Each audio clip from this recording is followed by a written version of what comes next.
अकबरनामा के भाग 2 के पेज नंबर 530-31 पर अबुल फजल लिखता है, क्योंकि उसके अर्थात बादशाह अकबर के श्रेष्ठ पुत्रों शहजादा सलीम और मुराद ने सीकरी में जन्म लिया था।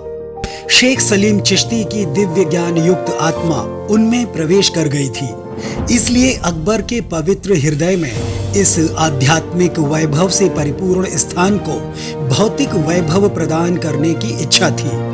इसीलिए खास कारीगरों और संगतराशों को हुक्म दिया गया कि वे आलीशान ऊंची इमारतों की तामीरात बादशाह के निजी इस्तेमाल के लिए करें। साथ ही बादशाह जहांगीर भी अपनी आत्मकथा तुजो के जहांगीरी के भाग 1 के पेज नंबर 2 पर लिखता है, मेरे श्रद्धेय पिता ने सीकरी गांव को, जो कि मेरा जन्म स्थान था, अपने लिए सौभाग्यपूर्ण समझकर उसे अपनी राजधानी बना लिया।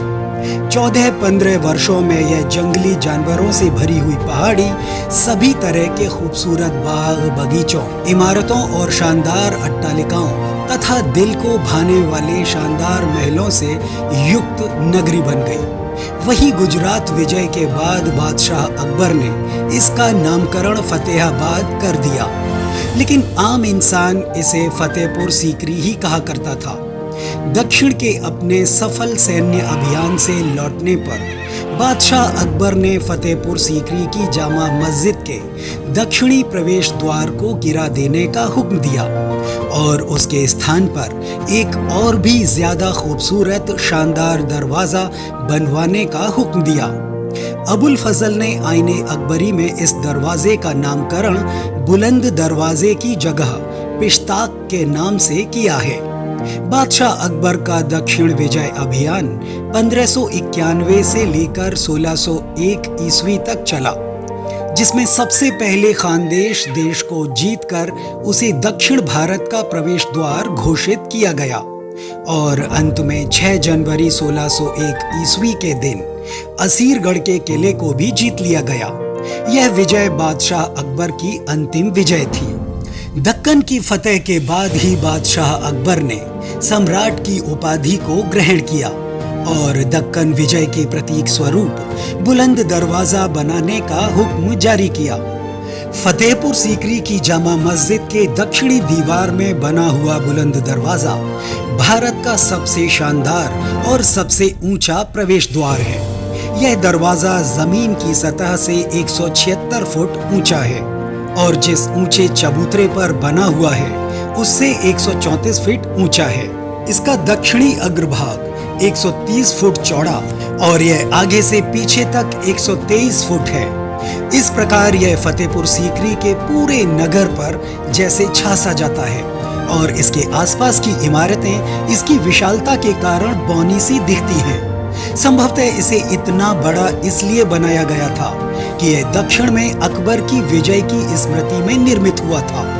अकबर की इस दक्षिणी भारत की चढ़ाई में पूरे का पूरा खानदेश और अहमदनगर का एक भाग मुगल शासन के अंतर्गत आ गया था। बुलंद दरवाजा खुद ही एक पूरी इमारत है।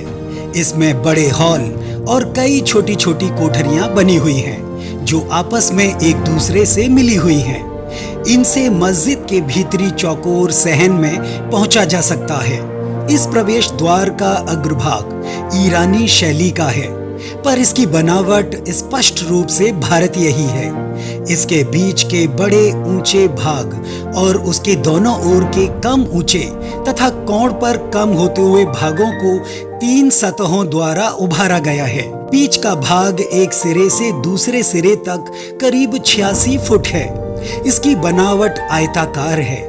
इसकी सतह के बड़े भाग में एक मेहराबी और गुंबदी मार्ग है। इसके दोनों बगल के सकरे भाग तिमंजिले हैं और उनकी हर मंजिल पर विभिन्न प्रकार की खिड़कियां हैं। बुलंद दरवाजे के इस अग्रभाग की सबसे विशेष बात है इसके बीच का मेहराबी मार्ग। इसका अर्ध गुंबद यानी सेमी डोम 5 सतहों से अर्ध दशभुजी रूप में नीचे जमीन तक लाया गया है। कारीगर ने इन सतहों का कुशलता से प्रयोग कर ऊपर के विशाल फैलते हुए मेहराबी भाग को आधार के आदमकद प्रवेश द्वार के कम होते हुए मेहराबी भाग से ठीक से जोड़ दिया है। बुलंद दरवाजे के दक्षिणी आगे के भाग पर एक सुंदर कंगूरेदार सफील है, जिसके पीछे 13 ऊंची गुमरियां हैं। इन गुमरियों के दोनों कोनों पर 2 पतली पतली मीनारें हैं, जो दरवाजे के कोनों से निकलती हैं। इनके पीछे 3 और छतरियां हैं, जिनके ऊपर गोल गुंबद है। इन गुंबदों के ऊपर कलश लगाकर उन्हें सुंदरता प्रदान की गई है। यह कलात्मक बनावट इस सारे दरवाजे को एक अलग ही शान और सुंदरता प्रदान करती है।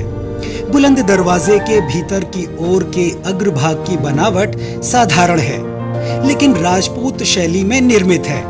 इसमें 3 मेहराबी प्रवेश द्वार हैं और इसकी सफील पर 11 सुंदर छतरियां हैं। ये उन 5 बड़ी छतरियों के अलावा हैं जो कि दरवाजे के दोनों ओर बनी हुई हैं। वही बुलंद दरवाजे के लकड़ी के विशाल किवाड़ों पर लोग उन घोड़ों की नाल ठोक देते थे जो जंग या रेस के मैदान में जौहर दिखाते थे और जीत कर आते थे। बुलंद दरवाजे में लगे लकड़ी के किवाड़ आज भी अपने वास्तविक रूप में मौजूद हैं, यानी वे बादशाह अकबर के जमाने से लेकर आज तक बदस्तूर कायम चले आ रहे हैं। ऐसी ही रोचक जानकारियों के लिए आप हमसे जुड़े रहें और हमारे चैनल को सब्सक्राइब कर लें। तो आज की वीडियो में सिर्फ इतना ही। मिलते हैं फिर किसी नए टॉपिक के साथ।